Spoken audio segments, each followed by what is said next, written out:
está no nosso site também. E nesse livrinho aqui, de uma maneira bem objetiva, foi coordenado pelo jornalista Ricardo Amaral, a gente conta a história da perseguição do presidente Lula e de todos os processos a que o presidente Lula foi submetido. E é importante fazer um registro aqui. Dos 20 processos que foram avaliados na Justiça, os 20, o presidente Lula saiu vitorioso. O presidente Lula não tem sentença transitada em julgada condenando e não tem nenhuma sentença em qualquer outra instância condenando. Então, hoje nós temos o presidente Lula livre e inocente. Inocente porque as denúncias foram arquivadas, foram trancadas, foram julgadas e o presidente Lula está inocente. E essa desinterdição do presidente Lula é que traz a esperança para o povo brasileiro. E é importante dizer que durante todo esse período que nós enfrentamos a Lava Jato, durante todo esse período que nós fizemos esse enfrentamento e que foi vitorioso na Justiça, e tenho certeza também está sendo vitorioso e será vitorioso na opinião pública e na política, nós enfrentamos uma situação muito difícil. Tivemos aí um massacre midiático. Tem um estudo da Universidade Estadual do Rio de Janeiro, do Manchetômetro, que mostra que em 2016 nós tivemos 13 horas de Jornal Nacional contra o presidente Lula. 13 horas. Vocês devem lembrar daqueles dutos da Petrobras jorrando dinheiro. E a nós cabia notas que eram lidas no final de cada uma daquelas reportagens. Nós tivemos com os 3 principais jornais de 2015 a 2016, 693 editoriais contra Lula e contra o PT. E em 2014 a 2017, foram 55 capas das 3 principais revistas do Brasil, expondo o presidente Lula ou expondo o PT. Ou seja, colocou-se na opinião pública a versão de que o presidente Lula era corrupto, que o PT era corrupto, que fazíamos parte de uma quadrilha. Nós não vamos deixar isso sem resposta. Então, nesse livro, a gente coloca todas as questões relacionadas aos processos do Lula, como se deu e o que aconteceu. E tem 2 questões que eu acho que são importantes, e falo isso para terminar. A questão do chamado quadrilhão, onde se tentou incriminar todo o PT. E foi um processo julgado aqui na Vara Federal de Brasília. E foi, acho que vocês lembram disso, em cima de uma denúncia do Janot, procurador-geral da República na época. Ele fez essa denúncia do quadrilhão e ficou aqui em Brasília o processo. Ele foi julgado, o processo já. O presidente Lula foi absolvido. E, numa parte da sentença, o juiz diz que aquela denúncia servia única e exclusivamente para tentar incriminar a atividade política. Depois o Janot, no seu livro de memórias, diz que só fez aquela denúncia pressionado pelo Ministério Público de Curitiba, pelo Daltan Dallagnol, para dar sustentação ao PowerPoint, mas que ele sabia que aquilo não tinha base fática. Ou seja, se divulgou do jeito que queria, se espalhou que era uma quadrilha, e agora isso fica assim? Não, nós temos que esclarecer. E a outra coisa é sobre a Petrobras, de que houve corrupção disseminada na Petrobras. Isso é mentira, é mentira. Quem praticou atos ilícitos na Petrobras, quem delatou, quem se auto-incriminou, que responda os seus processos. Mas não houve corrupção sistêmica na Petrobras. Aliás, um dado para vocês. A Petrobras só teve prejuízo em 2014 e foi um prejuízo contábil por reavaliação de ativos. Aliás, imposto pela Pricewaterhouse a pedido da Lava Jato. Nenhum contrato da Petrobras foi superfaturado. Isso não sou eu que estou dizendo. Quem diz isso são foi superfaturado. Isso não sou eu que estou dizendo.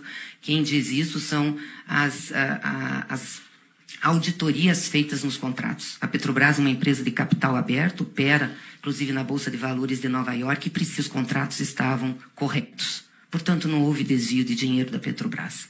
Isso é importante dizer, porque uma mentira fica sendo repetida e vai criando nas pessoas a ideia que não deve ser criada. Por isso que nós vamos fazer esse debate de forma muito firme, queremos discutir com a sociedade e queremos debater com vocês. Aliás, eu acho que seria importante se a imprensa abrisse espaço para esse debate. Chamasse, inclusive, pessoas que foram da Lava Jato, chamasse o juiz Sérgio Moro, porque nós queremos debater que o Brás era um antro de corrupção. Mas na nossa época a gasolina era barata. Na nossa época o óleo diesel era barato. Na nossa época o gás de cozinha era barato. Eu gostaria de saber como se explica hoje que a Petrobras é um brinco, o preço da gasolina, o preço do óleo diesel, o preço do gás de cozinha. Tem muita coisa errada que está acontecendo nesse país. Então, agradeço a atenção de vocês e estamos à disposição para fazer esse debate sobre a Lava Jato, sobre os processos do presidente Lula, sobre a Petrobras e sobre o chamado quadrilhão. Obrigada. O presidente agora faz uma fala inicial, antes das perguntas dos jornalistas.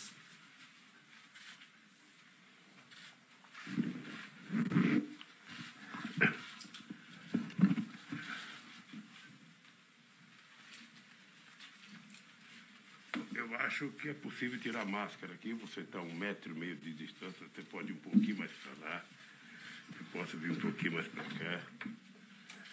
Eu quero começar cumprimentando a todos, companheiros e companheiras que estão aqui da imprensa. Pedir desculpa pelo atraso, se é que teve, como eu não tenho relógio. Eu não sei se cheguei atrasado ou não. Devo ter chegado, porque eu tive 2 reuniões antes de vir aqui. Dizer para vocês que eu estava ouvindo a Gleice falar e... Engraçado, está fazendo hoje 1 ano e 11 meses que eu saí da Polícia Federal. Dia 8 de novembro de 2019, o mês que vem completa 2 anos que eu saí. E eu já não lembrava de coisas que você falou, porque eu acho que o que aconteceu comigo não pode e não faz parte do que eu quero discutir sobre o Brasil daqui para frente. Na verdade, o que eu esperava era uma coisa simples, que eu acho que não vai acontecer. Como a Operação Lava Jato teve encontro com todas as redações dos principais jornais do Brasil antes de começar a operação. Teve reuniões com todas as redações das revistas antes de começar a operação. E visitou a Globo, a Bandeirantes, a SBT, a Record e outros meios de comunicação. E induziu a imprensa brasileira a esse erro histórico. Eu, na verdade, só esperava que um dia, aliás, o Noblar já escreveu isso 3 vezes, de que a imprensa pudesse reconhecer que foi enganada pela força-tarefa da Lava Jato, que foi induzida à mentira pelo Moro e que publicou apenas o que recebeu de informações. E muitas vezes, lamentavelmente, não levou em conta a defesa. Mas eu acho que quem está na briga que nós estamos para tentar reconstruir o Brasil deve fazer com que essas coisas, viu, Gleice, sejam as coisas do passado, que a gente esteja preparado para fazer o enfrentamento do debate, mas a gente precisa saber como é que a gente vai reconstruir esse país.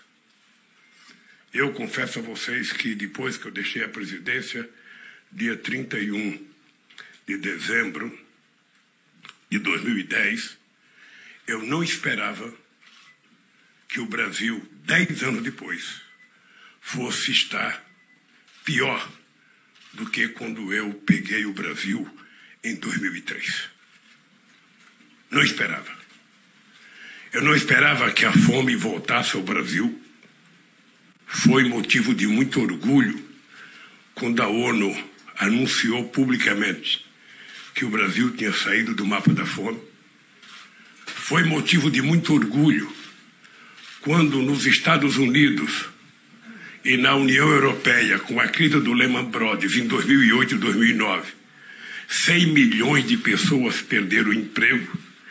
E aqui no Brasil, a gente estava criando 22 milhões de empregos formais com carteira profissional assinada. Foi com muito orgulho que a gente percebeu que o Brasil saiu da 12ª economia para a 6ª economia do mundo em 2008. Eu lembro que eu brincava com a França e com a Inglaterra que eles se preparassem, porque o Brasil ia correr atrás da Alemanha para que a gente virasse a quarta economia do mundo. Foi com muito orgulho que a gente percebeu o reconhecimento das Nações Unidas quando utilizou o programa Luz para Todos para que a gente pudesse adotar como ensinamento de políticas públicas de governo para todo o continente africano. Foi com muito orgulho quando a ONU recomendou que o programa Bolsa Família, considerado o mais importante programa de inclusão social, fosse referência para todo o terceiro mundo.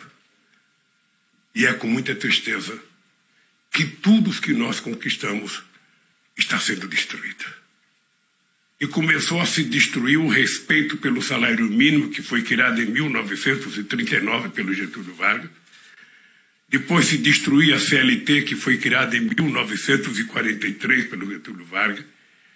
E depois do desmonte das indústrias, que era a base do desenvolvimento e crescimento brasileiro, criado pelo Getúlio de 50 a 54. É com muita tristeza que um país de 215 milhões de habitantes, com a riqueza que nós temos, seja no solo e no subsolo, seja a riqueza que encontramos, sabe, a 7.000 metros de profundidade com pré-sal, seja a riqueza da nossa floresta tropical, seja a riqueza dos nossos 12% de água de Rio Doce, tudo isso não vale nada na mão de alguém que nunca se preparou para governar nem o conjunto habitacional que mora, se ele fosse síndico. Não se preparou, não se preocupa em governar, porque nós vivemos um momento em que nós temos um governo que não sabe fazer outra coisa a não ser provocar, a não ser contar mentiras todo dia pelo fake news. E vocês sabem que já foi divulgado fartamente pela imprensa que a média de mentiras por dia que ele conta são 5.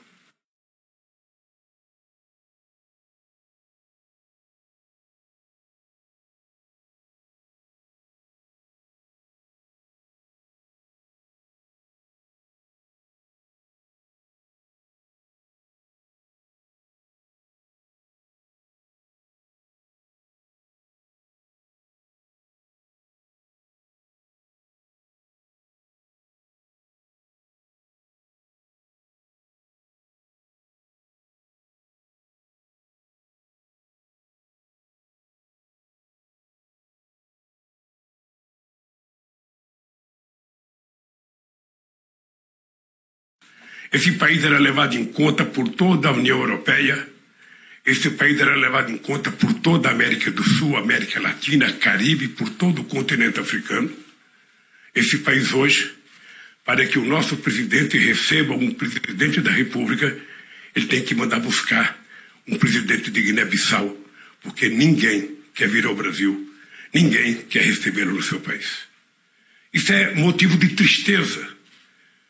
No momento em que o povo brasileiro mais precisa de um presidente, o papel do presidente é exatamente esse. É como se fosse um grande chefe de família.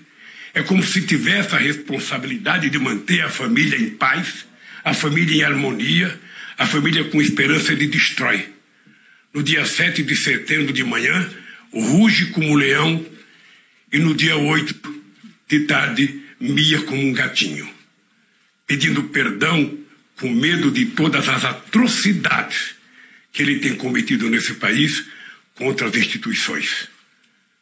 E mais grave ainda, um presidente da República que nunca fez um gesto de solidariedade a uma única pessoa vítima do Covid, e muito menos aos familiares das 600.000 pessoas que já morreram.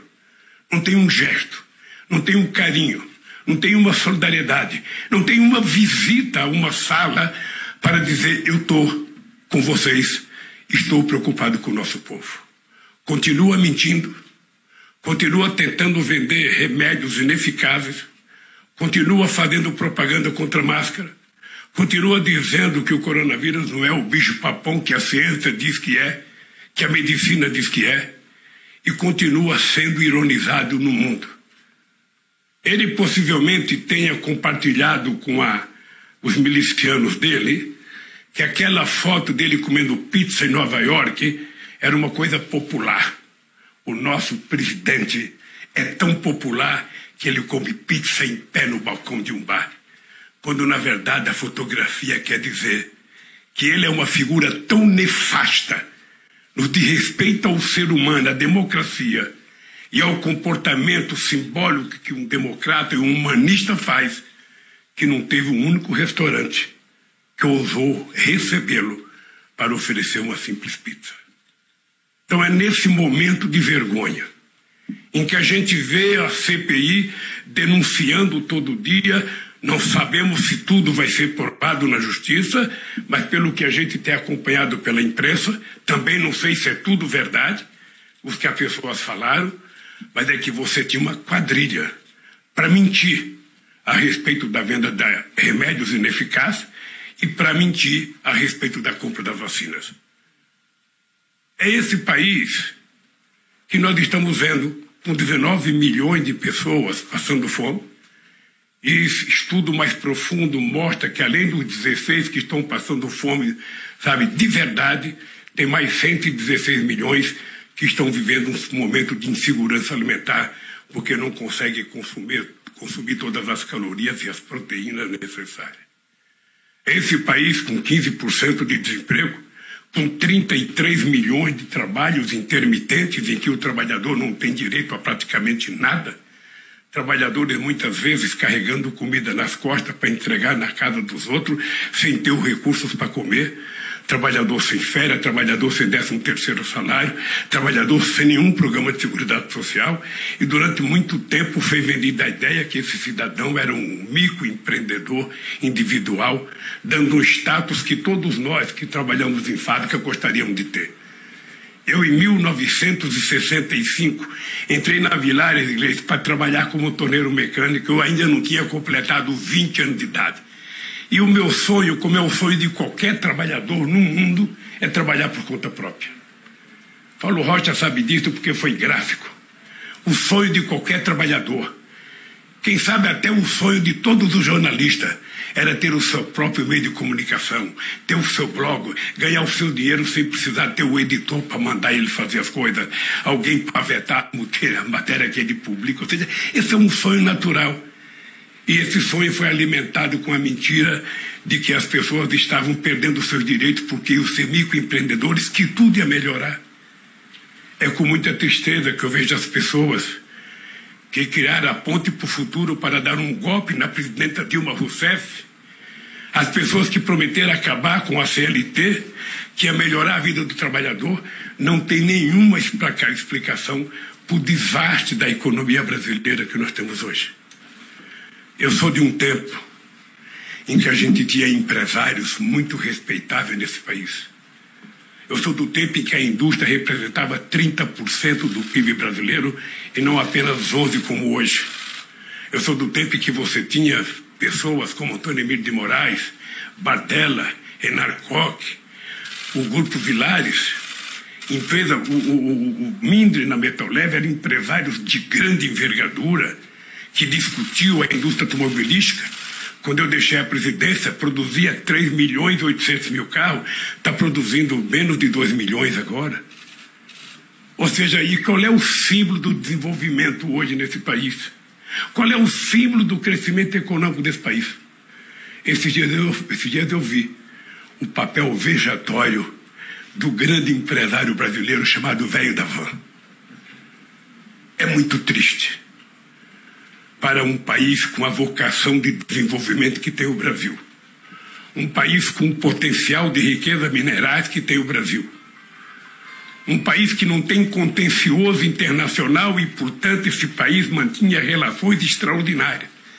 A gente não pode nunca esquecer. E você se lembra que quando eu era presidente, quando a gente chegou à exportação de 100 bilhões de dólares, a gente colocou um contêiner pendurado na frente do Ministério da Minas e Energia. Nós pegamos por menos de 100 e chegamos a 500 bilhões de dólares no fluxo de comércio exterior, mostrando o potencial extraordinário que tinha de crescimento desse país, para para exportar commodities, mas também exportar produtos manufaturados de grande valor agregado, porque essa deve ser uma vocação. Nós vivemos um momento em que não se fala mais de política industrial, a palavra de desenvolvimento não existe mais, a palavra crescimento econômico não existe mais, a palavra distribuição de renda não existe mais, a palavra aumento de salário não existe mais. Nós vivemos um país onde tudo depende da sorte, do Deus dará. Porque o presidente fala que não entende nada de economia, que não entende nada de desenvolvimento, que não entende nada de ciência e tecnologia, que não entende nada de educação, porque está destruindo o ProUni, está destruindo o FIES, está destruindo tudo que nós investimos em ciência e tecnologia. E hoje eu fiquei sabendo que o dinheiro da ciência caiu mais um pouco e vai ter apenas 98 milhões. Significa que a possibilidade que a gente tinha de formar milhares de jovens, meninas e meninos no exterior, para que eles pudessem dar a este país competitividade internacional, qualidade na produção desse país, essa gente está proibida de estudar. E para terminar, hoje eu vi mais uma coisa patética do presidente, dizendo que é preciso preparar a nação, porque o ano que vem vai ter desabastecimento. E ele já encontrou o culpado, a China. Ele tem que saber que quase todos os produtos agrícolas, o feijão vai em 90 dias, o milho vai 18 meses, ou seja, ou 6 meses, ou seja, tudo você pode plantar em menos de um ano. Então, ao invés de ele falar que vai ter desabastecimento, ele deveria estar apresentando, junto com os produtores rurais desse país, junto com a Embrapa, um programa de aumento da produção agrícola nesse país, sobretudo daqueles produtos que são produzidos quase na sua maioria pelas propriedades de até 100 hectares, que é quem produz os alimentos que nós comemos nesse país. Não, e ele joga a culpa em cima do fertilizante. Talvez ninguém tenha dito para ele que foi desativada as indústrias de fertilizantes que nós tínhamos nesse país, inclusive a fábrica de ureia que a gente estava criando em 3 Lagoas, no estado do Mato Grosso do Sul, e a fábrica de amônia que a gente estava criando em Uberaba, em Minas Gerais. Tudo foi desativado e o que não tinha foi vendido, porque nunca levou em conta efetivamente essa questão agrícola com seriedade. Esse país que hoje ele inclusive encontrou um novo culpado para o aumento de gasolina, agora é o Lula. O Lula é culpado pelo aumento da gasolina porque há 12 anos atrás eu resolvi fazer a refinaria Abreu e Lima lá em Pernambuco. E eu só queria terminar dizendo, você sabe que não existe nenhuma razão para que o preço do combustível brasileiro e do óleo diesel e do gás seja internacionalizado. Nenhuma razão. Nós somos autossuficientes. Nós tínhamos refinarias de muita qualidade. Nós tínhamos construído os gasodutos necessários nesse país. Nós tínhamos melhorado a qualidade do nosso óleo diesel e da nossa gasolina. Nós saímos de 500 ppm para 50 ppm, que era um padrão europeu, e tudo isso foi desmontado. E foi dito que era preciso colocar o combustível com o preço do mercado internacional, porque, na verdade, é preciso atender aos interesses dos acionistas de Nova York, em detrimento aos consumidores e aos trabalhadores e ao povo brasileiro. Dito isso, eu quero dizer para vocês que nós estamos começando daqui a 2 meses um novo ano, um ano eleitoral, em que a gente vai poder brigar muito para que a gente possa consertar esse país. Esse país haverá de ter juízo suficiente para que no dia das eleições eleja alguém que respeita a democracia, que goste da democracia e que exercite a democracia nos seus atos cotidianos, seja quem quer que seja, alguém que tenha no mínimo sentimento, alguém que tenha um sentido de humanista, alguém que tenha um mínimo de solidariedade, alguém que pense um pouco com o coração e pense nesse país e pare de falar bobagem. Um homem não casa com a mulher e não pensa em construir família para falar bobagem. Um presidente não ganha as eleições para falar bobagem. Ele deveria fechar a boca e governar esse país, como tantos outros já governaram. Então, eu quero que vocês saibam que daqui para frente eu vou viajar muito esse país. Estou pedindo a Deus que a gente possa logo, logo ter uma recomendação da ciência para que a gente possa tirar a máscara. Assim as pessoas poderão ver a minha beleza e ver que quando eu falo que tenho 76 anos de idade e energia de 30, é verdade. E me colocar à inteira disposição para as perguntas de vocês. Tá?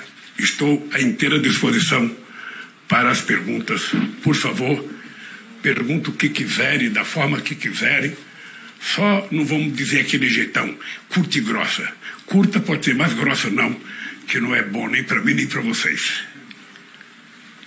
Boa tarde, presidente. Boa tarde a todos. Luciana, eu sou do portal Metrópolis. Presidente, eu gostaria... O senhor tem recebido algumas críticas, inclusive de aliados, que consideram, por exemplo, um erro falar atualmente, nesse momento, sobre a regulação dos meios de comunicação. E aí eu gostaria que o senhor falasse sobre esse projeto, quais são as intenções desse projeto. E, além disso, eu gostaria de saber uma outra coisa. O senhor também tem sido criticado por encontrar aí com pessoas do MDB. E eu queria saber, há limite para essa conversa com o MDB? Se há limite, até que ponto vai essa conversa com o MDB? Olha, primeiro vamos ter em conta o seguinte, eu não sei por que tanta polêmica com relação à regulamentação do meio de comunicação, sobretudo na área digital e na área eletrônica, ou seja, porque jornais e revistas nunca poderão ser regulamentados porque depende do dono escrever. Segundo, é uma coisa do Congresso Nacional. Nós tínhamos feito uma proposta, um debate em 2009, essa proposta foi aprovada, sabe, num congresso com mais de 3 mil radialistas, gente ligada à internet, à rádio comunitária. Depois isso não foi dado entrada no Congresso Nacional, não sei por qual razão que não foi dada entrada. Eu nem sei se o projeto está mais atualizado. Portanto, o que se propõe é que em algum momento da história do Congresso Nacional esse tema pode ser debatido. E esse não é um tema de um presidente da República, esse é um tema do Congresso Nacional. Eu sinceramente, não vejo qual a preocupação que algumas pessoas têm. E algumas pessoas falam que isso é censura. Eu acho engraçado, porque se vocês prestarem atenção e olharem para minha cara, vocês vão perceber. O cara mais censurado do Brasil está falando com vocês. Porque se somar o que é censura nesse país, fazer uma tese sobre a minha censura seria, quem sabe, possível de ganhar o título de Prêmio Nobel de Jornalismo, como ganhou ontem 2 jornalistas. Porque ninguém é mais censurado do que eu nesse país. Então eu acho que em algum momento a sociedade vai discutir. Eu acho que em algum momento os partidos vão discutir e, obviamente, que isso não é uma coisa do presidente da República, isso é uma coisa do Congresso, dos partidos e da sociedade. O que ninguém pode é ter medo de um debate na sociedade sobre isso. Eu, pelo menos, não aceito a ideia de que o único controle admissível é o controle remoto. Tem muito mais coisa para a gente tratar com carinho e respeito nesse país. Com relação ao PMDB, veja, eu tenho conversado com todas as forças políticas. Eu tenho conversado com todas as forças políticas possíveis e com aqueles que querem conversar. Eu tenho dito que eu não estou candidato porque eu só vou decidir minha candidatura possivelmente para o começo do ano que vem. E eu sei que quando eu falo que eu não estou candidato, é difícil vocês acreditar, vocês, por debaixo da máscara, vocês riem com os olhos, como diz o Stuquinha, sabe? Porque é impossível alguém que tem 2% quer ser presidente e alguém que tem 40% não quer. mas é verdade. Eu ainda não decidi, porque eu vou decidir no momento adequado. E eu vou conversar com todo mundo. Eu estou numa fase de conversar com o partido político, de conversar com movimentos sociais. Em algum momento eu vou conversar com os empresários, vou conversar com intelectuais e vou conversar com a sociedade brasileira, porque consertar este país não é tarefa de um partido político. Consertar esse país é uma tarefa de muita gente. E eu diria para você, para resolver o problema do emprego, da qualificação, da formação profissional da juventude brasileira, que está indo embora do Brasil porque não tem esperança dentro do Brasil, nós vamos ter que fazer uma combinação entre Estado, empresários e universidade.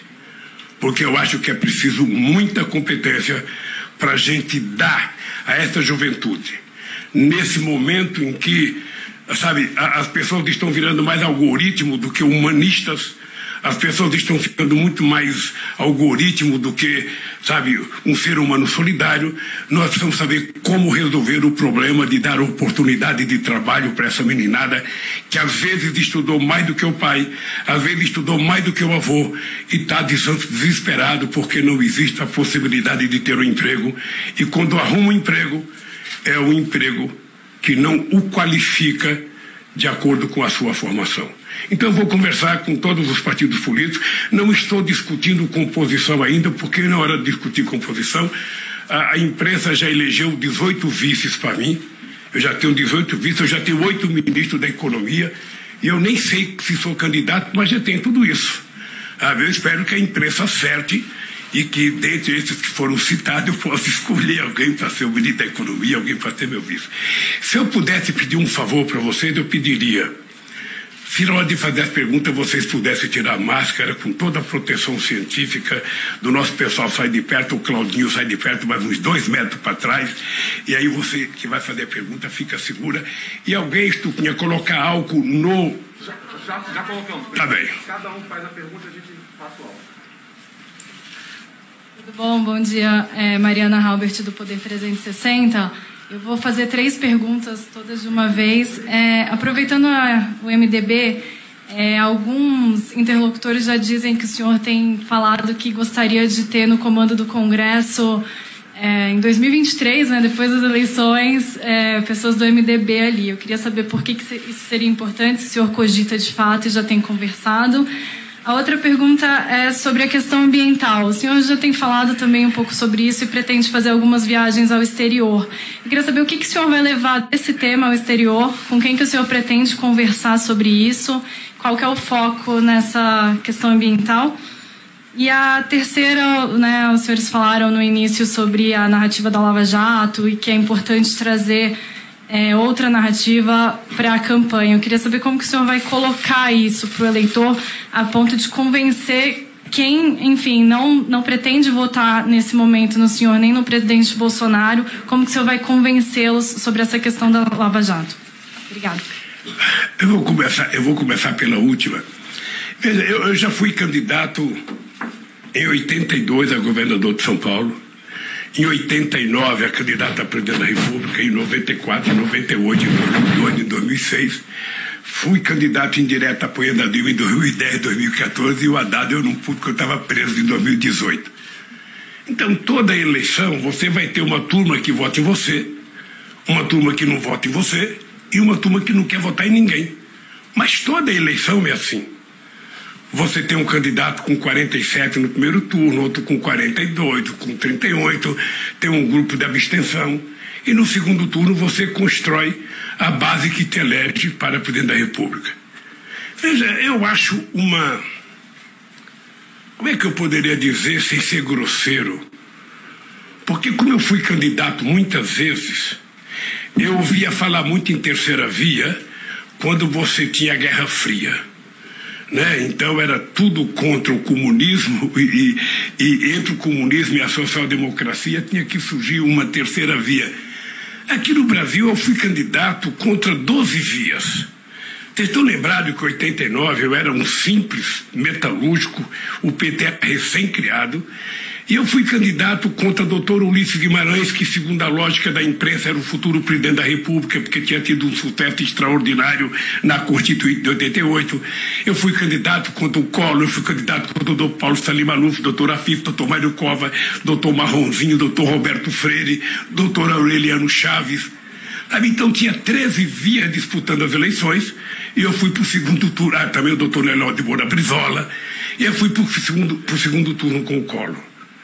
Ou seja, eu para mim, o que eu defendo é que todos os partidos têm o direito de querer ter candidato a presidente da República, todos, sem distinção. Aliás, era para isso que deveria ser criado os partidos. Não deveria ser criado por conta do fundo eleitoral ou do fundo partidário. Os partidos deveriam ser criados porque cada partido tem um projeto, tem um ideário, tem uma carta de princípios, e cada partido deveria dizer qual era o país que ele quer construir, qual é o povo, como é que ele quer tratar esse povo, qual é a oferenda dele de políticas públicas para o povo. Só no Brasil que as pessoas não querem. Então, veja, eu acho que tem dois tipos de gente agora. Tem a candidatura do Bolsonaro, que é uma candidatura, pelo fato dele ser presidente da República, é sempre uma candidatura competitiva, quem está com a máquina na mão, sempre será competitiva. E tem a minha candidatura, que ainda não está colocada, mas que também me parece um pouco competitiva. Agora, tem um monte de gente que ainda não tem competitividade, que estão tentando, sabe, se colocar. Eu acho ótimo. Eu acho ótimo. Agora, as pessoas têm que compreender, para eles disputar as eleições, eles têm que disputar o primeiro turno. Então as pessoas se lancem, vai ter debate na televisão, vai ter entrevista, e aí vai escolher um. E esse um vai disputar uma vaga, ou vai escolher dois. Esses dois vão disputar. Então eu não tenho problema com relação a isso. Pode ter quantas vias quiser, sabe? Eu acho muito, muito, muito importante. A questão da Lava Jato, eu sinceramente não me preocupo com a Lava Jato, porque eu queria provar o que aconteceu. Eu estou realizado como ser humano.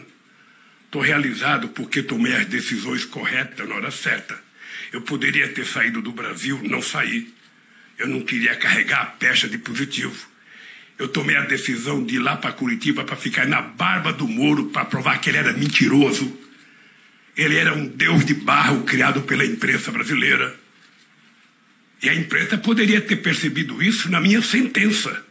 Porque a sentença, o crime que eu cometi, é um crime, é um fato indeterminado. Nem ele sabia que crime que eu cometi. E vocês estão lembrados que na primeira audiência que eu fui com o Moro, eu disse para o Moro, isso está gravado. Eu disse, isso não é fake news, isso não é coisa, sabe, de hacker, não. Está gravado lá, eu dizendo para o Moro, você está condenado a me condenar porque você já permitiu que a mentira fosse longe demais. E aconteceu o que eu previ. Então, eu não vou discutir Lava Jato, não vou discutir isso. Na minha vida acabou. Eu só tenho que tirar lição, sabe? Tirar proveito do que aconteceu em benefício desse povo, porque embora eu tenha ficado 580 dias na cadeia, eu tenho certeza que muita gente em liberdade sofreu mais do que eu, passou mais fome do que eu, dormiu pior do que eu, sentiu mais frio do que eu. Então eu não posso... Sabe, não estou preocupado. Quem tem que dar explicação sobre a Lava Jato é quem construiu a mentira. E quem construiu a mentira foi a força-tarefa da Lava Jato, mais o juiz Moro. Eles construíram uma mentira, venderam para a imprensa como se fosse verdade. O que eles falavam não era nem questionado pela imprensa para pedir resposta para a defesa. E agora eu só queria que a imprensa dissesse, olha, queremos pedir desculpas ao Lula. Eu sei que é difícil, porque a palavra desculpa é preciso ter muita grandeza para falar. A palavra perdão é preciso ter muita grandeza. Quem não tem grandeza não sabe pedir. E dizer o seguinte, eu quero pedir desculpa ao presidente Lula, porque nós fomos induzidos à mentira pela força-tarefa, pelo Dallagnol, pelo Moro. Sabe, e agora provou, sabe, que eles, na verdade, é que eram uma quadrilha. Ficaria tudo bem, eu ficaria em paz. Sabe, o jornalista que falou também dormiria em paz, não ia carregar uma mentira pro resto da vida, sabe? Então é isso. Eu estou muito tranquilo com relação ao que já aconteceu com a Lava Jato. E queria também dizer para você, acho que eu vi ontem na imprensa que eu estava querendo, eu já escolhi quem vai ser o presidente da Câmara e quem vai ser o presidente do Senado. Eu não tenho nenhum curso de cientista político, eu não sou um cara formado, sabe, em filosofia, em sociologia, mas deixa eu dizer uma coisa para vocês. Pobre do presidente da República que se meter a interferir nas eleições do presidente da Câmara e do presidente do Senado. São duas instituições autônomas. O presidente da República não tem que tentar eleger ninguém. Ele tem que conviver democraticamente com quem foi eleito. Não é de direito ou de interesse do presidente eleger o presidente que eu gosto. Quem tem que gostar do presidente da Câmara, do presidente do Senado, são os deputados. Eles é que votaram, eles que vão conviver, não é o presidente da República. Da mesma forma que os deputados não escolhem o ministério, o presidente não pode escolher o presidente da Câmara nem do Senado. Se a gente respeitar isso, a gente vai governar esse país com muita tranquilidade. É só respeitar isso. Então, o Poder Judiciário não pode ficar falando de política todo dia. O Poder Judiciário não pode ficar dando sentença pela televisão. A sentença tem que ser dada em função dos autos do processo. Nós temos países em que um ministro da Suprema Corte, ninguém sabe quem é o voto dele. Ele vota e acabou. Aqui no Brasil, as pessoas fazem o voto publicamente como se tivesse uma Assembleia. Isso não é saudável. E eu acho que todas as pessoas sérias na Suprema Corte sabem disso. Da mesma forma que o poder legislativo não pode ficar judicializando a política. Sabe, o cidadão manda um projeto para a Câmara, ele perde, ele corre para o Poder Judiciário. Ele é o primeiro a desrespeitar a política que ele tanto acredita. Então, se cada instituição cuidar do seu papel, esse país volta à normalidade e tudo vai ser bom, como foi em outros momentos nesse país. E as pessoas têm que respeitar o Poder Executivo. Eu não sei se vocês estão acompanhando com atenção o que está acontecendo no Congresso Nacional. Vocês já perceberam que o Bolsonaro não governa esse país? Vocês já perceberam que quem está governando o país é de um lado o presidente da Câmara, do outro lado o presidente do Senado? Que as emendas impositivas e as emendas tal do orçamento secreto do relator é que está fazendo com que os prefeitos não conversem mais com governadores, os prefeitos vão direto nos deputados e nos senadores? Vocês já se deram conta da gravidade que está acontecendo nesse país, onde o presidente não tem nenhuma força sobre o orçamento? Ele não o executa. Eu gostaria que vocês se dedicassem um pouco para avaliar o que está acontecendo. Porque eu nunca vi isso em todo o tempo de república desse país. O Congresso é o Congresso, o Executivo é o Executivo e o Judiciário é o Judiciário. Agora me parece que tudo tem está tudo atropelado, é como se tivesse tudo no liquidificador disputando o mesmo espaço. Eu acho que é preciso acalmar, redefinir o papel de cada um, a Câmara e o Senado legislar corretamente, o presidente da República, sabe, executar e administrar corretamente, e o Poder Judiciário julgar cumprindo aquilo que está na Constituição, porque ele é o garante da Constituição. Se a gente votar essa normalidade, vocês vão perceber que uma boa parte dos graves problemas desse país terminam.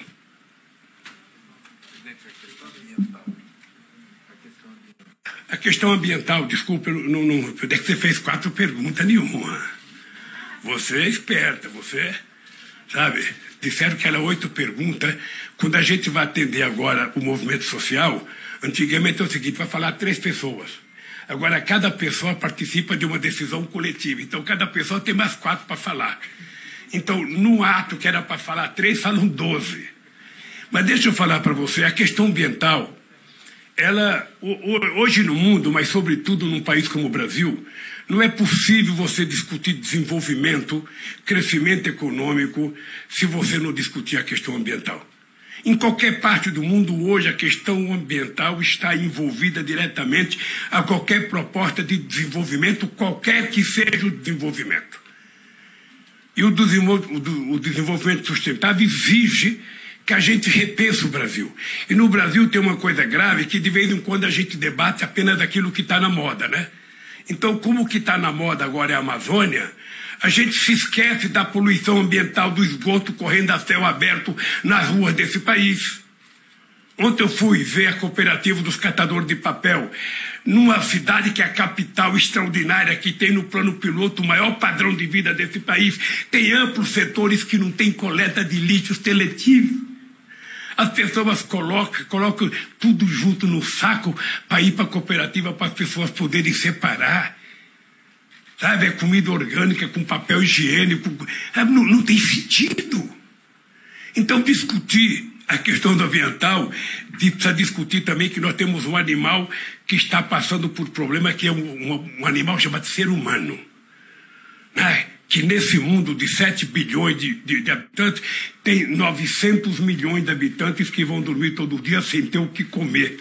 Se eles não têm o que comer, significa que a água potável é rara, significa que a qualidade da comida é zero, significa que não tem coleta de esgoto, não tem tratamento de esgoto. Sabe? Então, pensar na questão ambiental é pensar em muito mais do que isso. Na questão da nossa querida Amazônia, eu acho que nós temos que mostrar, primeiro, que tem uma parte do agronegócio brasileiro que tem muita responsabilidade e que sabe que a manutenção dos seus negócios, de exportação dos seus produtos, depende dele ter um compromisso com a preservação ambiental. Ele sabe que não pode plantar cana na Amazônia.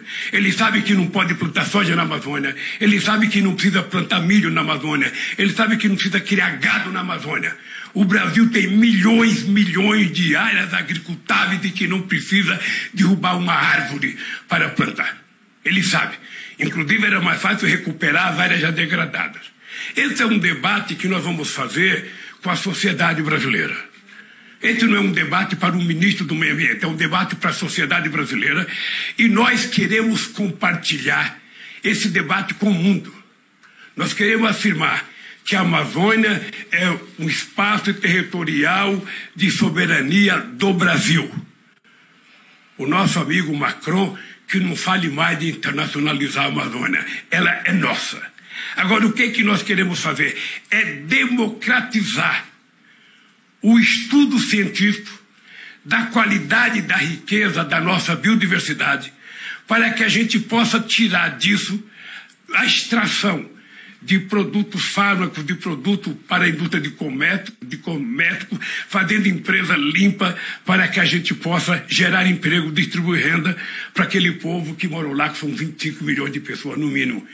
E, obviamente, que compartilhar com o mundo os benefícios da manutenção da floresta em pé, porque aí a gente vai sofrer menos com o efeito da brigada estufa. É isso que nós queremos compartilhar. É importante lembrar que o acordo entre Brasil, Alemanha e a nossa querida Noruega foi assinado por mim quando eu era presidente da República e foi gerido com muita competência até o maluco Beleza entrar.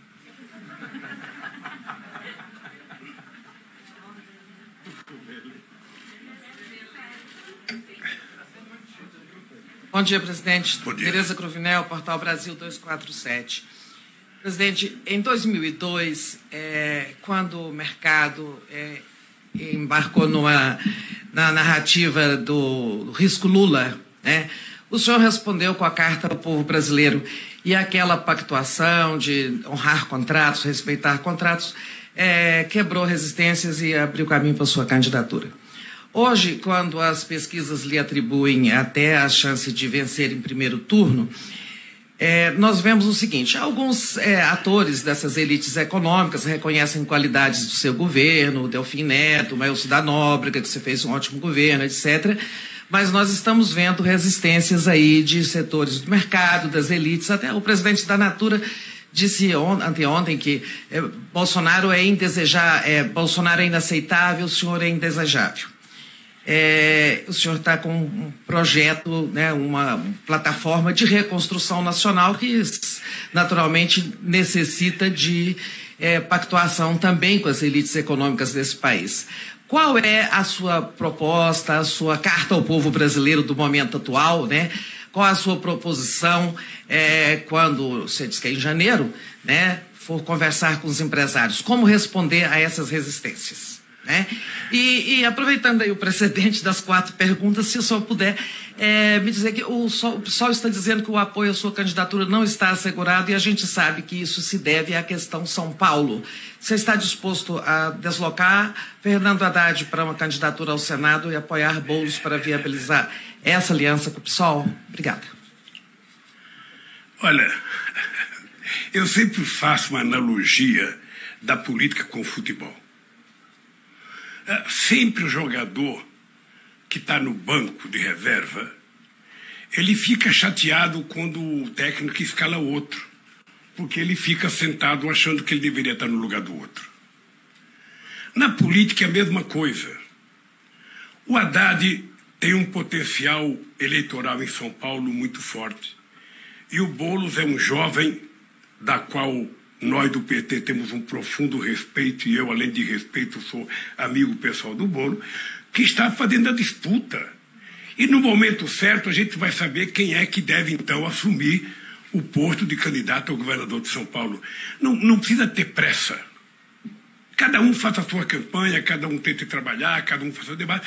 No momento a gente vai sentar junto e vai aferir, porque a nossa relação com o PSOL é de muita qualidade. Sabe? Então, isso não me preocupa. O que eu quero nesse instante é que o Boulos vier ajustado defendendo a sua candidatura, que o Haddad vier ajustado defendendo a sua candidatura. Em algum momento a gente vai fazer a aferição. A segunda coisa é a questão do indesejável. Eu sinceramente, eu acho que as pessoas de boa fé e as pessoas minimamente inteligentes nesse país sabem que a melhor carta que eu posso assinar ao povo brasileiro é eles lerem o que aconteceu na economia brasileira quando eu fui presidente da República. O cidadão que eu não conheço,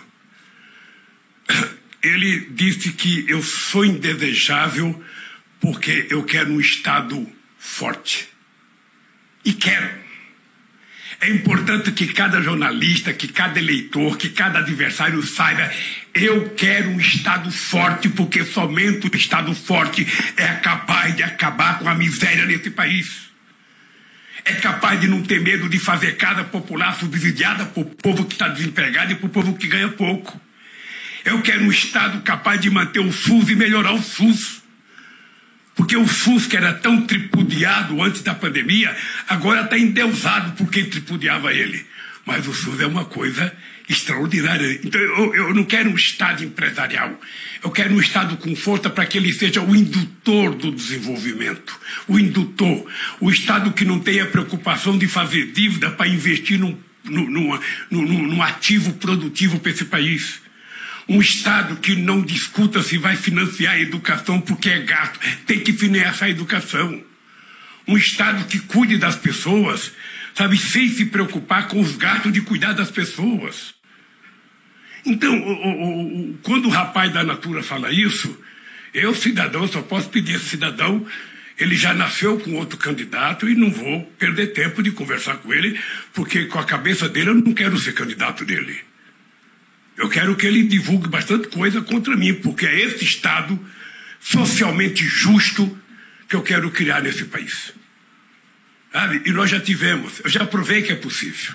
Aliás, eu já provei, Tereza, eu disse já outro dia, a solução do Brasil está no fato de você colocar o pobre no orçamento da União, no orçamento do Estado e no orçamento da cidade, e colocar o rico no imposto de renda para ele aprender a pagar imposto sobre juros, e sobre lucros, sobre dividendos.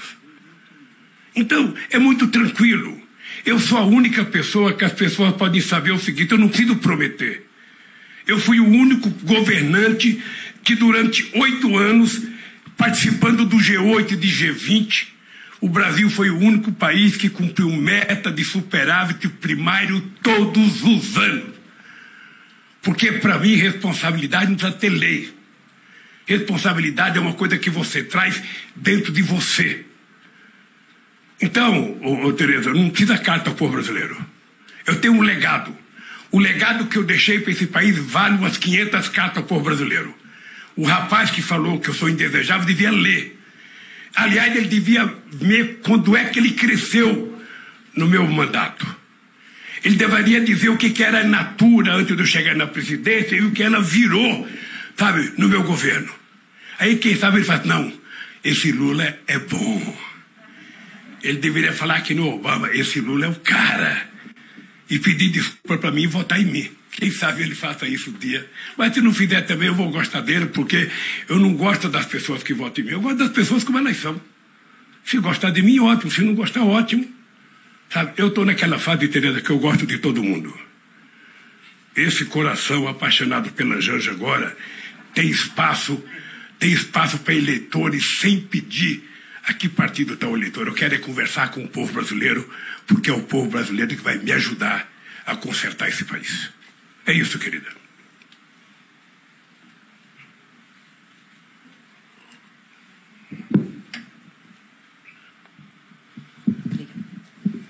Boa tarde, presidente. Eu sou Júlia, da Folha de São Paulo.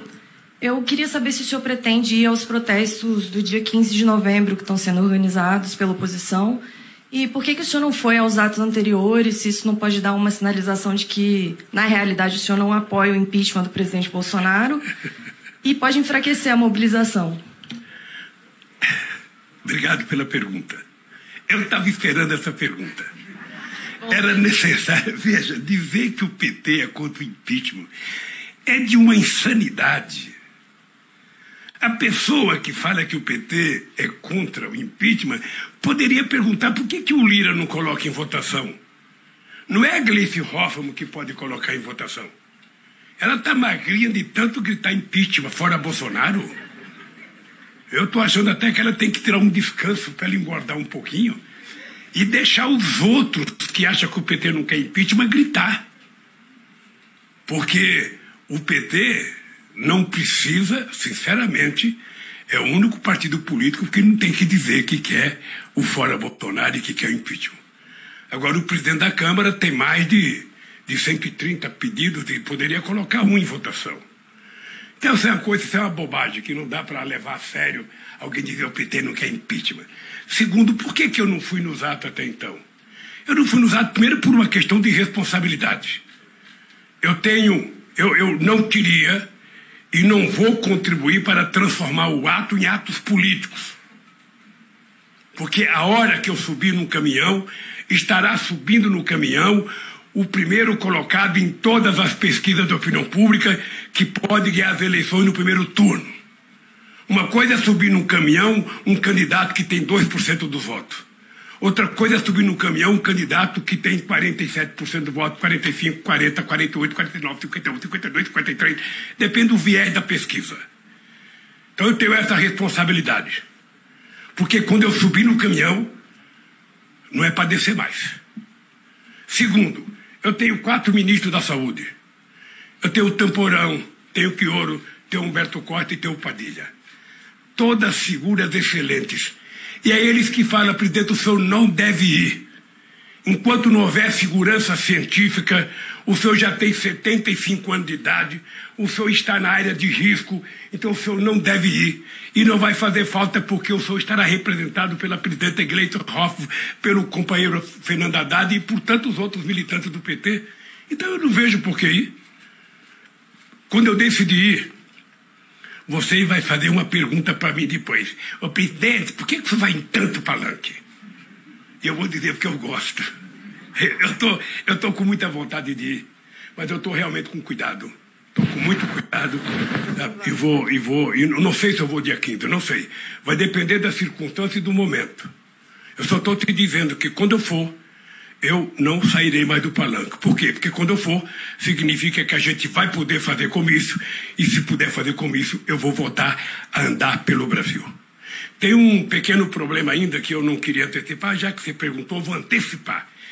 possivelmente eu tenho uma viagem que eu tenho que ir a Berlim, eu tenho que ir a Bruxelas, eu tenho que ir a Paris, eu tenho que ir a Madrid.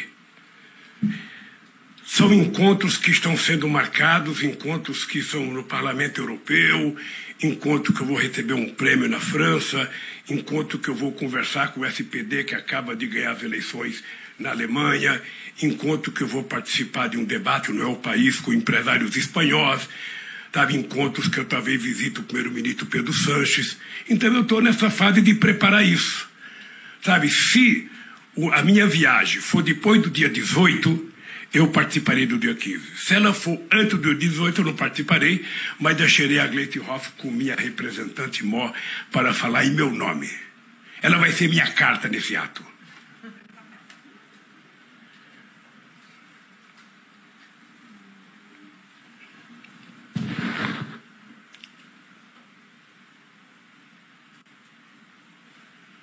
Boa tarde, presidente. Boa tarde, pessoal. Edilene, da Rádio Itatiaia de Minas Gerais.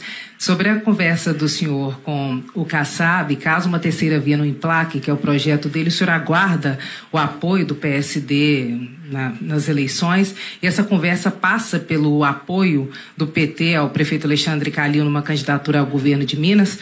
Segunda pergunta.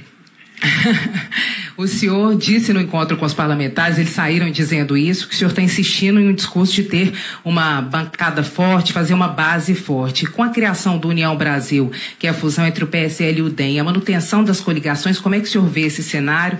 Quais que são as perspectivas? Olha, o Kassab tem sido muito digno e muito honesto nas conversas que tem mantido conosco. Não é a primeira reunião, é a segunda reunião que o Kassab diz que ele gostaria de ter candidato a presidente da República. E isso, para mim, é uma coisa que merece meu respeito, porque eu acho que é importante que o partido queira ter candidato a presidente da República. Então, se o Kassab lançar a candidatura a presidente da República, eu acho ótimo, eu acho louvável. Ora, se o Kassab já disse, se por acaso não for ao segundo turno, ele não terá problema. Uma coisa, sabe, ele tem dito para a imprensa brasileira que com o Bolsonaro ele não vai. Então significa que tem uma chance grande para mim aí. A segunda coisa é que eu vou manter a relação com o Kassab, mesmo ele tendo candidatura, porque eu gosto do Kassab, tenho muitos amigos dentro do PSD, muitos amigos de verdade, e eu quero manter essa relação. Eu não quero truncar essa relação. Com relação ao Calil, veja, eu não sei como é que está a situação do Calil. Eu acho que o Calil está vivendo um momento em que ele está descobrindo, que eu acho que é bom para ele, que Minas Gerais é um pouco maior do que Belo Horizonte. E ele vai ter que trabalhar com muito afinco o estado de Minas Gerais. Me parece que ele ainda não está viajando o estado, me parece que ele está muito em Belo Horizonte, pelo menos das informações que eu tenho. Como você é grandiosa na Rádio Itatiaia, você sabe se ele está viajando ou não. Eu acho que ele tem que viajar o estado, porque se ele não viajar, o Zema está viajando muito. O Zema não tem uma padaria que ele não pare para tomar um cafezinho. Não tem um lugar que ele entre para comer um pão de queijo. Sabe? Então eu acho que o Calil vai ter, se ele for candidato, se jogar de corpo e alma, porque eu acho que o Calil tem chance de competir e pode ganhar as eleições. Mas é preciso saber que Minas Gerais tem quase 860 municípios, é preciso muita dedicação, sabe? Bom, eu não acompanho o dia a dia, mas eu acho que o Zema está aparecendo forte nas pesquisas e o Calil precisa de muito arrojo para acompanhar. Se for possível fazer aliança no Estado, eu acho que pode ser feita. Não é a primeira vez que a gente faz aliança também, mesmo o candidato tendo um presidente da República. Não é?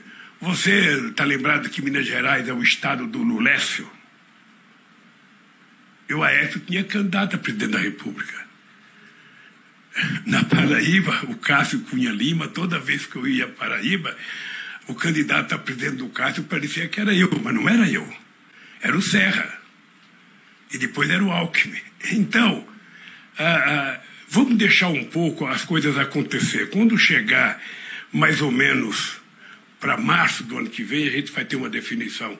Como Minas Gerais é um estado muito importante, E as mulheres mineiras e os homens mineiros são muito espertos na política. Pense num povo esperto na política. Eu vou esperar, quem sabe, o mês de março para a gente discutir o que é que vai acontecer conosco, sabe, na aliança com o PSD e num possível trabalho junto com o Calil em Minas Gerais, ou se o PT vai ter candidatura própria. A gente também não sabe. Sobre a bancada no Congresso? Olha, a bancada do Congresso é um desejo não meu, é um desejo do meu partido, que a gente faça um esforço muito grande para que a gente tenha uma bancada bem representativa. Hoje você não basta eleger um presidente da República. É importante que, além do presidente da República, você tenha uma bancada para que você possa fazer as transformações que o país precisa. Você precisa, sabe, ter votações importantes para garantir direito do povo trabalhador, restabelecer alguns direitos que foram tirados. E se você não tiver uma bancada forte, você não vai fazer. É por isso que eu estou disposto a fazer campanha. Quando decidir pela candidatura ou não, eu estou disposto a fazer campanha pedindo voto para deputado em todos os lugares do Brasil, porque eu acho importante o PT ter uma grande bancada.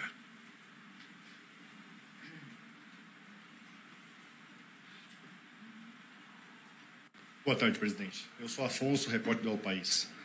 Tem uma discussão entre a oposição ao governo sobre a união, tem uma unidade entre esses opositores para defender o impeachment. Só que a gente viu no último protesto que um dos pré-candidatos, o Ciro Gomes, foi vaiado por parte desses opositores. A minha dúvida é como é que se pode chegar a essa união, tendo esse confronto contra um dos nomes, e se o senhor tem alguma agenda prevista com o Ciro, uma tentativa de reaproximação do candidato? Deixa eu fazer uma contra-pergunta para você. Você, em algum momento, viu eu criticar o Ciro Gomes? Você já viu alguma notícia minha fazendo críticas ao Ciro Gomes? Não faço. E mesmo quando o Ciro Gomes faz crítica a mim, eu acho normal. Porque se ele quiser disputar as eleições para ganhar, ele tem que criticar o Bolsonaro e criticar a mim, porque senão ele não vai a lugar nenhum. Então, tudo isso eu trato com muita delicadeza e com muito respeito. Pode ficar certo que eu não vou, durante todo o processo de campanha, responder às ilações que o Ciro faz com relação a mim. O Ciro foi meu parceiro, ele me ajudou a governar. Sabe? Ele participava da comissão de crise junto com o Márcio Tomás Batio, junto com a Dilma Rousseff, junto com o Gilberto Carvalho. Se ele está falando o que ele está falando, é porque ele acha que isso vai dar voto para ele. Eu não sei se vai dar, mas eu não vou responder. A segunda coisa, gente, só não foi vaiado nesse país quem não subiu o palanque. Eu já fui vaiado muitas vezes. Nós temos que gostar das vaias do mesmo jeito que a gente gosta do aplauso. Por que só é importante o cara que bate palmo e não é importante o cara que fala para você? Quem participou das campanhas das diretas sabe que todo mundo era vaiado em cada estado brasileiro. Quem participou do movimento sindical de assembleia sabe quando você propõe o fim de uma greve, você é vaiado. O mesmo trabalhador que te apoiou e te aplaudiu às 10 horas da manhã te dá uma vaia às 5 horas da tarde. E você não pode fazer disso uma profissão de fé, de achar ruim. Ah, não, isso é pudido. Não, isso é democrático também. O Ciro tem que saber o que ele falou para mexer com aquelas pessoas que estavam lá. Ele deve ter falado alguma coisa que as pessoas não gostaram. Eu, quando fui criar a CUT, meu caro, eu fiz um discurso de meia hora em de vaia. E não parei de falar. Eu falei. E conseguimos aprovar a criação da CUT. Então não vamos ficar preocupados com a vaia que aconteceu na Avenida Paulista por um grupo de pessoas, porque não foi a totalidade das pessoas que vaiaram o Ciro. Ao invés de a gente ficar preocupado com quem vaiou, se preocupe com o que o Ciro falou a semana anterior. Vamos nos preocupar um pouco com o que ele falou na semana anterior, ver se ele mexeu ou não com as pessoas que estavam lá. Sabe? Então, companheiros, é o seguinte, a gente não pode diminuir a importância do ato porque houve um incidente de pouca gente vaiando o Ciro Gomes. Que não foi só em São Paulo, foi no Rio de Janeiro também. Possivelmente pelas mesmas razões. Sabe? Mas eu tenho certeza, e Imagina se eu estivesse no palanque, então, as pessoas iam achar que era eu que estava incentivando a fazer isso. Ainda bem que eu não estava. Senão você ia falar, o Lula estava lá pedindo para vaiar, não estava. Então, eu, sinceramente, eu não conversei com ninguém. A Gleice acho que nem viu, porque não foi aonde ela estava, sabe? Mas eu acho que isso não pode diminuir a importância do ato. O Ciro é uma figura pública importante para o Brasil. Ele só precisa cuidar dele mesmo. Não é ninguém que faz mal para o Ciro, é ele. Quando ele gostar dele, quando ele perceber que é preciso pensar antes de falar, ele vai perceber que tudo vai melhorar. Não é a primeira campanha do Ciro, é a quarta. E em todas elas acontece a mesma coisa. Então eu acho que ele sabe tanto quanto eu o que fazer. Tá bem? Oi, presidente, boa tarde. Simone Iglesias, da Bloomberg. Baixa um pouquinho o microfone aí. Licença. Boa tarde, Simone Iglesias, da Bloomberg. Enquanto o senhor começava a falar na coletiva, a Petrobras fez mais um aumento de preço dos combustíveis, do gás de cozinha. A gente está numa inflação hoje de 10,20% e um recorde de desemprego. Nesse cenário, eu gostaria de saber qual é o programa, qual é a abordagem do PT econômica nas eleições do ano que vem. E uma questão técnica, mas não menos importante. Se o senhor ainda não é candidato, o que pode fazer o senhor não ser candidato no ano que vem? Olha, o primeiro meu partido... Eu posso sentar porque eu estou fazendo uma matéria em tutorial ouvindo? Eu vou sentar ali. Pode, querida, pode. Bom, primeiro, quem pode proibir de eu ser candidato, além de Deus, é o meu partido. Vai que a Gleice, a direção nacional, encontra um cara aí que ela está escondendo e vai lançar de última hora... E o Lulinha é rifada, né? Estou de olho nela. Eu estou de olho nela, porque ela é uma das pessoas que pode evitar que eu seja candidato. Olha, essa questão da gasolina, eu queria só te falar uma coisa. A gasolina já subiu 39%. Se subiu mais hoje, eu não sei quanto foi, então já foi para mais de 40%. O óleo diesel já subiu 33%, se subir outra vez vai subir mais. Eu vou te dizer, sem nenhuma necessidade. Sem nenhuma necessidade. Eu vou repetir, o Brasil é autossuficiente em petróleo. O Brasil tem refinarias altamente qualificadas para refinar o óleo diesel e a gasolina que nós precisamos. Nós começamos a privatizar nossas refinarias e estamos comprando gasolina refinada dos Estados Unidos quando o Brasil era exportador antes do pré-sal. Então, o que está acontecendo? O que está acontecendo é que a Petrobras tem uma direção que é mais importante que o presidente da República. O que está acontecendo é que a Petrobras está mostrando que ela pode mais do que o presidente da República. Se ele não tem coragem de governar, não tem coragem de dizer para o almirante que está lá que não vai aumentar, é um problema dele. Significa que o Brasil está precisando de um novo presidente. Para poder fazer justiça com o preço do combustível. Eu não vejo nenhum sentido você querer agradar um acionista minoritário americano e não querer agradar o consumidor majoritário brasileiro. Sabe que são pessoas que trabalham de táxi, são pessoas que trabalham com Uber, são pessoas que vão trabalhar, são pessoas que têm um técnico, um caminhãozinho velho, um calhambeque para trabalhar. Ele deveria estar preocupado com o preço para essa gente e não preocupado com o acionista de Nova York. Então isso só demonstra que o Bolsonaro é um garganta. Ele é um cara que fala sem ter noção do que está falando, que esbraveja. Sabe aquele cara que grita achando que bota medo na sociedade? Eu posso, eu vou fazer, eu dou murro na mesa, eu grito, eu falo, eu xingo. Sabe? Quando, na verdade, ele está dando a demonstração de que ele é totalmente incompetente para governar esse país. Totalmente incompetente. Ele não consegue controlar o preço da carne, não consegue controlar o preço do osso, não consegue controlar o preço do peito de frango, nem da carcaça de frango. Ele não consegue controlar o preço da mandioca, que subiu 45%, o preço do açúcar, que já subiu 38%, o preço do frango, que já subiu 28%, o preço do tomate, que já subiu 24%, uma carne chamada patinho, que já subiu 28%, não sei qual foi a última vez que você comprou, mas está a R$ 39,00 o quilo.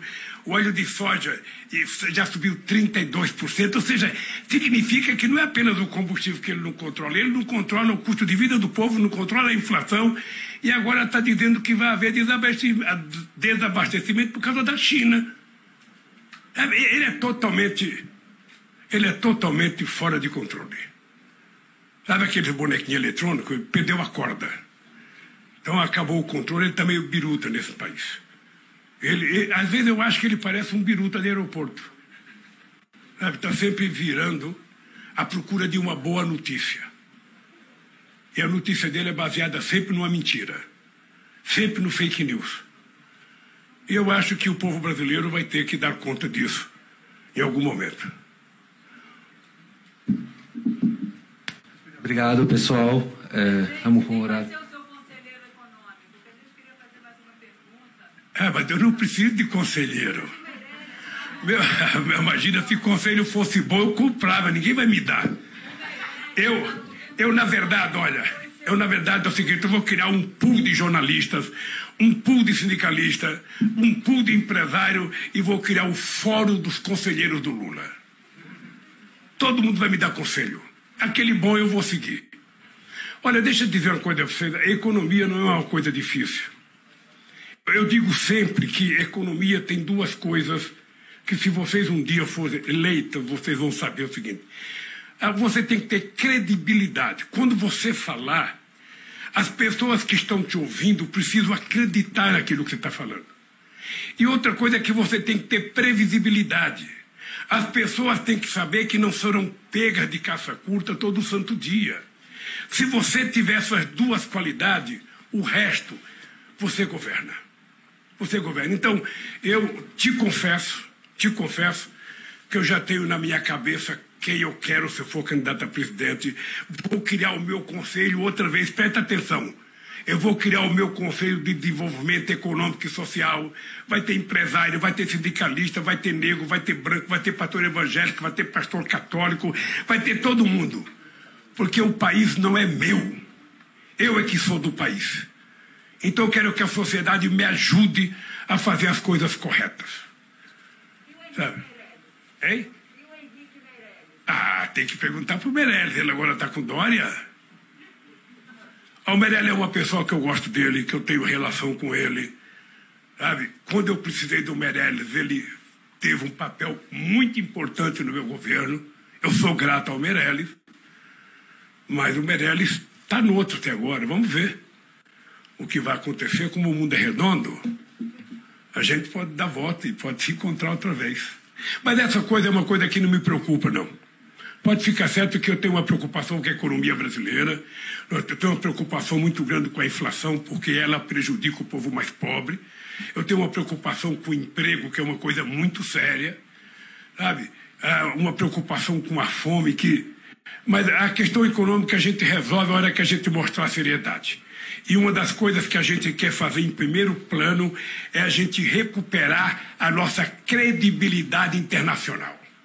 Os americanos vão voltar a gostar do Brasil, a China vai voltar a gostar do Brasil, a Alemanha vai voltar a gostar do Brasil, o Macron e a França vai voltar a gostar do Brasil, a Bolívia vai voltar a gostar do Brasil, a África vai voltar a gostar do Brasil, nós vamos gostar de todo mundo. Sabe? Pessoal, já. Mas você fala isso para mim? Você sabe que quando eu assumi a presidência, nós tínhamos uma dívida de 65%, ela caiu para 34%. Sabe? Nós mostramos que sabemos cuidar da dívida. Eu aprendi economia, eu vou lhe contar uma história. Eu aprendi economia com uma mulher chamada Dona Lindu. A Dona Lindu tinha 8 filhos. Naquele tempo a gente trabalhava e a gente recebia o pagamento dentro de uma envelope amarela. A gente recebia o envelope, levava para casa fechado. A Dona Lindu, que não sabia fazer um ó com copo. Ela não sabia nada, mas sabia contar dinheiro. Então ela abria o envelope de cada filho, colocava um pacote assim, não assim, um pacotinho assim, de dinheiro que todo mundo ganhava pouco. E ela ficava, isso aqui é para pagar o pão, isso aqui é para pagar a luz, isso aqui é para pagar a bodega. Se sobrasse alguma coisa, ela falava, isso aqui é para você ir para uma festa, qualquer coisa. E a gente só gastava aquilo que a gente ganhava. No governo é assim. Se você tiver que gastar mais, você faça uma dívida para construir um ativo produtivo, algo rentável, algo que possa significar, sabe, o país crescer, você aumentar o patrimônio do país. E isso pode ficar certo, é que nós sabemos fazer. Eu vou lhe contar um dado para você nunca mais esquecer. Nós pegamos esse país com 30 bilhões de dólares de dívida com o FMI. Esse país tinha 12% de inflação, 12 milhões de desempregados, e o Malan, que era um bom homem, tinha que todo final do ano ir para o Washington buscar dinheiro para fechar o caixa aqui no Brasil. Nós começamos a governar. Todos os economistas diziam que o Brasil ia quebrar. Nós consertamos a economia brasileira, trouxemos a inflação para 4,5%, diminuímos o desemprego, geramos 20 milhões de empregos. Nós, inclusive, fizemos superávit primário durante todo o nosso governo, pagamos a dívida do FMI, emprestamos 10 bilhões de dólares para o FMI e ainda deixamos 370 milhões de reservas internacionais, que é o que está salvando o Brasil até hoje. Então, Como avalia a situação do Guedes? Como o senhor avalia a situação do ministro da Economia nesse momento? eu não avalio. Sabe o que acontece, Tereza? Como eu estou muito vacinado com relação à denúncia e com essa coisa de manchetômetro, sabe, eu acho que tudo que foi feito tem que ser apurado corretamente, investigado, porque eu fui vítima disso. Mesmo dizendo é mentira, é mentira, é mentira. Eu sei o que é o preço de carregar as denúncias falsas contra você. Então, o que eu quero é dar o direito a todo cidadão que é acusado provar que é inocente. Até o Bolsonaro. Veja que interessante, até eu quero que ele prove que ele é inocente na chacina de 600 milhões de brasileiros. Até eu quero que ele prove que ele não é genocida. Até eu quero que ele prove que não teve uma quadrilha para comprar vacina. Porque eu sou um cidadão defensor do Estado de Direito Democrático, sabe? E a presunção de inocência, para mim, é um valor muito forte. Eu só queria que outras pessoas pensassem assim. Independentemente da offshore, da denúncia, pelos resultados desastrosos. Não, deixa eu te falar, o problema é que o Guedes só podia acreditar nele. Só podia acreditar no Guedes como economista quem queria destruir o Estado brasileiro. Quem queria vender a Eletrobras, vender a Radiobras, vender a Petrobras, vender refinaria. Eles acreditam nele. Mas ele já deu demonstração que ele entende de qualquer coisa, menos de economia social, inclusive. Pobre não existe na vida dele. Trabalhador não existe na vida dele. Ô Tereza, como é que pode você estar chegando no 4º ano de mandato de um governo que nunca recebeu o movimento social, nunca recebeu o dirigente sindical, nunca recebeu empresários, ou seja, ele recebe só os amigos? Então, gente, olha, eu queria agradecer a vocês. Pessoal. Ei? Pessoal, encerrou.